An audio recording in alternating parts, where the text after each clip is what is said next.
Good morning. We're here at the State Emergency Operations Center. We are at a level 1. I'm here joined with Kevin Guthrie, our Executive Director of the Florida Division of Emergency Management. Tropical Storm Milton is expected to make landfall on the west coast of Florida. Current estimates are Wednesday at about 5 p.m., but there's still a lot of uncertainty on that. I'd urge Floridians to take this storm very seriously. Do not get wedded to the cone. If you're on the west coast of the Florida Peninsula, you could potentially have major impacts from this storm. The current track has it coming along shore at Madeira Beach in Pinellas County, but these models obviously can shift in the intervening time. So anybody on the west coast of Florida, up and down the Florida Peninsula, you have potential for major impacts, including really significant storm surge. Current estimates are that it has the potential to be a major hurricane when it makes landfall in the middle of the week. Yesterday, I signed executive order declaring a state of emergency. We had 34 counties. We now have expanded that in light of the forecast to 51 counties. This is allowing state officials to operate without the limitations of bureaucracy, make critical resources available to communities ahead of any potential storm impacts. We just had a major hurricane, Helene, that hit in the Big Bend of Florida, but I think a lot of people, particularly on the west coast of Florida and the Florida Peninsula, saw major storm surge, major damage to a lot of businesses and residents that created a lot of debris. And this is something that, of course, local governments have been working on. They have contracts and they do that. But we also understand that this debris creates a hazard if we then get another storm in that same area. So the executive order orders all disaster debris management sites and landfalls in all counties impacted by Helene to remain open and to allow 24-hour debris drop-off. I've also directed state personnel and assets to work around the clock to assist local entities as they continue cleanup and dispose of debris from Hurricane Helene. We also included in the executive order directives to local officials to anybody that is evacuated as a result of Milton, that is, when the storm passes, that they need to be able to get back in their home as soon as possible. If they think that they're not going to be let back on for many days, then fewer people are going to want to follow the evacuation order to begin with. And so, obviously, if there's hazards and people's safety is in major jeopardy, like a bridge is not functioning or something, that's one thing. But the default has got to be get people back into their homes. We are, as I mentioned, at a level 1. We do think Milton will likely become a hurricane either later today or tomorrow.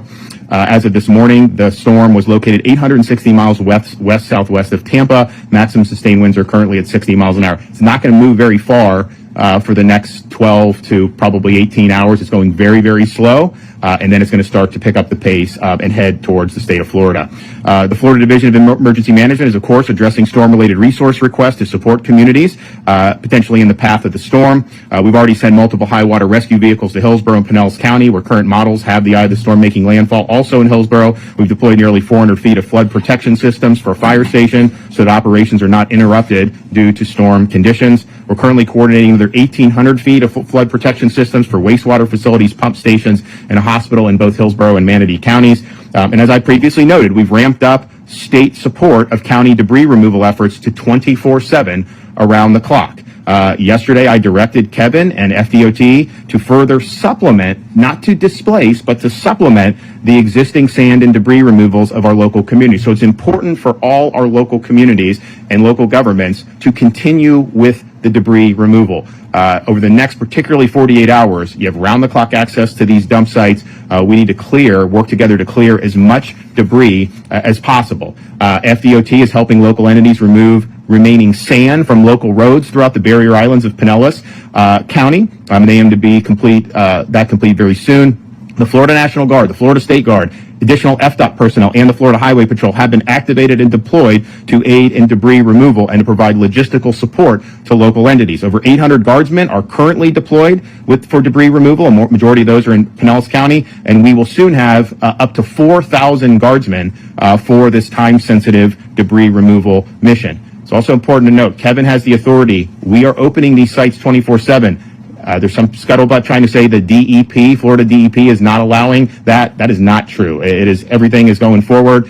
These things need to be open, and they are going to be utilized. And so we have, and Kevin and his team are coordinating with all the local EM directors to inform them of the waste and landfill sites that have been ordered to remain open 24/7, and we're surging assets to be able to do that. So all available state assets that, people understand our state agencies have missions, normal missions, in the course of normal business. All assets that can help with debris removal are being marshaled to help remove the debris. So if FDOT has dump trucks in Seminole County that can be used to help remove debris in the Barrier Islands of Mini, they're going to do that. We are using every resource at our disposal to help our local communities get the debris off. Look, there's been some good work that's been done with this since Helene, and I know a lot of the local communities have taken this serious. And I've seen progress just by going around and visiting, but you also have some areas where there's a lot of debris that's there. So you get hit with a major hurricane. What do you think what's going to happen to that debris? It's going to increase the damage dramatically. And so Kevin and his team have been working on this weekend. We're going 24/7 to be able to do. And if you think about clearly all day today, all day Monday, and then hopefully most of Tuesday or maybe all of Tuesday. I mean, if it hits Wednesday evening, you'll probably start getting some effects, maybe late Tuesday night. We'll see, and this can shift. But this is all hands on deck to get that debris where it needs to be. Final note, we have instructed assets currently assisting in North Carolina and Tennessee to return the necessary equipment and personnel home ahead of Milton's landfall. So State Guard, National Guard, FWC, Highway Patrol, FDLE will be home, manned up, ready to deploy in Florida should those assets be needed to respond to Hurricane Milton. Power restoration is the quickest restoration. I think there were 2.4 million restorations, and it got down to within less than a week. I mean, I think there were a couple thousand accounts in areas where needed to be rebuilt, but it was a really great effort. The co-ops did a really good job. Duke did a really good job. This potential restoration effort, if we do have an I-4 storm, you are going to see a lot of power outages. I mean, that is just something that I think people should prepare for. We already have a lot of crews coming into the state of Florida. They're going to be staged in different parts of the state of Florida, and they are going to be going as soon as the storm passes. But this is something that potentially would be greater power outages than what we just saw with Hurricane Helene. So Floridians should just be prepared for that. No, if you're anywhere near that cone, certainly you should prepare to have power interruptions. That's just the reality of what we're dealing with. But there is massive amount of resources that are being marshaled, and I think it's Kevin and I's judgment that you're likely to have greater outages for this. Even if it doesn't end up reaching major status, you're still likely going to have greater outages on a Hurricane Milton than we just did with a Category 4 Hurricane Helene. And of course, Milton could end up being a major hurricane as well. So you have time to prepare all day today, all day Monday, probably all day Tuesday to be able to put your hurricane preparedness plan in place. Make sure your gas tanks are filled. Make sure you have enough water and non-perishable food to last you as long as the power may be out.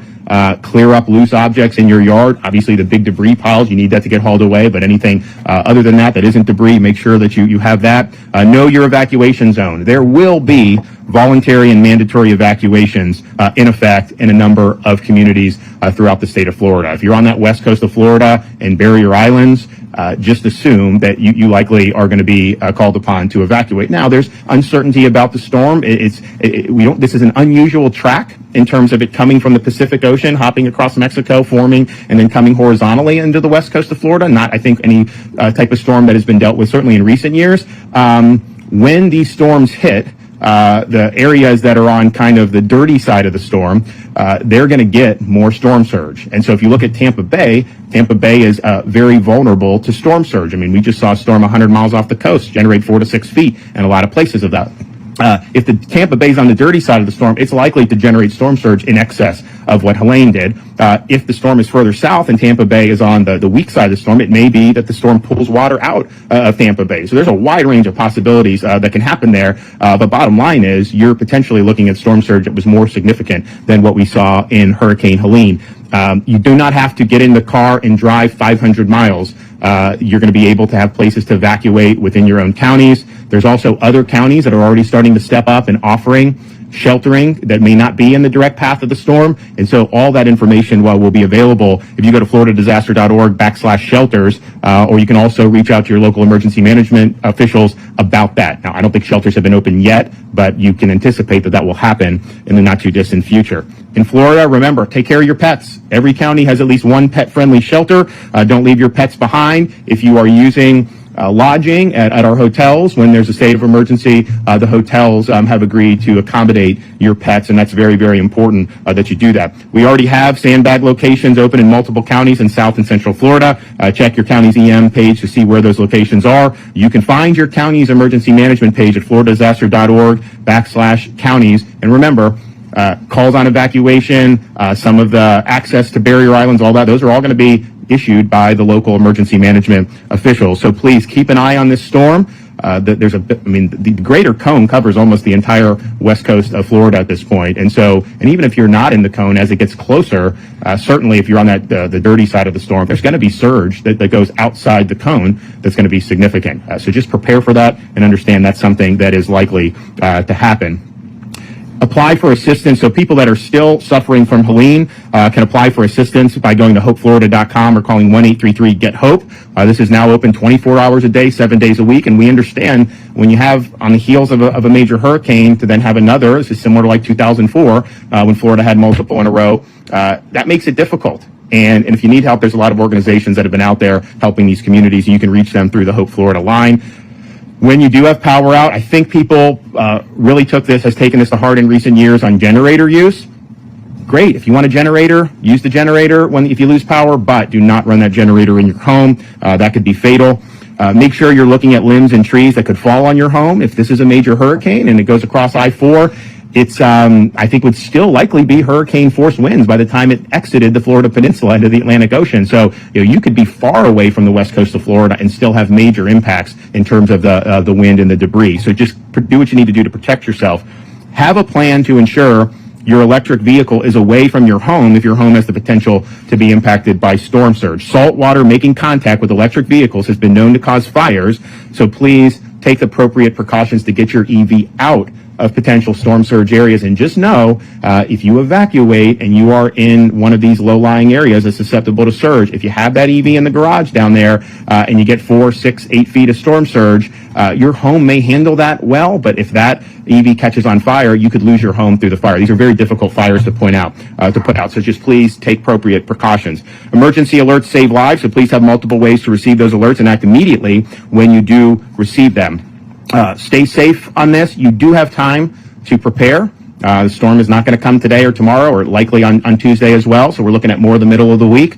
So you have time to do what you need to do. But this could potentially be a major hurricane. No matter what happens, it is going to have impacts to the state of Florida. I don't think there's any scenario where we don't have significant impacts at this point. So please do what you need to do to keep yourself and your family safe. I want to thank Kevin and his team and everyone for you kind of ramp up for a major hurricane. You do response. They did a great job responding. And with the rescues, our local governments and law enforcement and first responders did a great job. Massive mobilization of pods. All these other things have been great. And, you go through that. You're kind of running around the clock.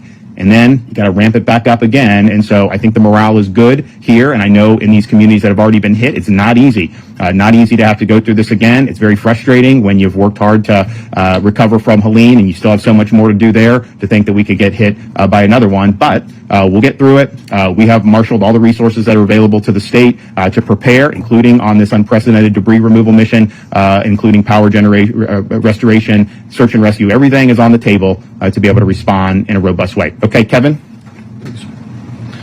Good morning. I want to express my thanks to Governor Desantis for his swift action in declaring a state of emergency well ahead of the hurricane's landfall.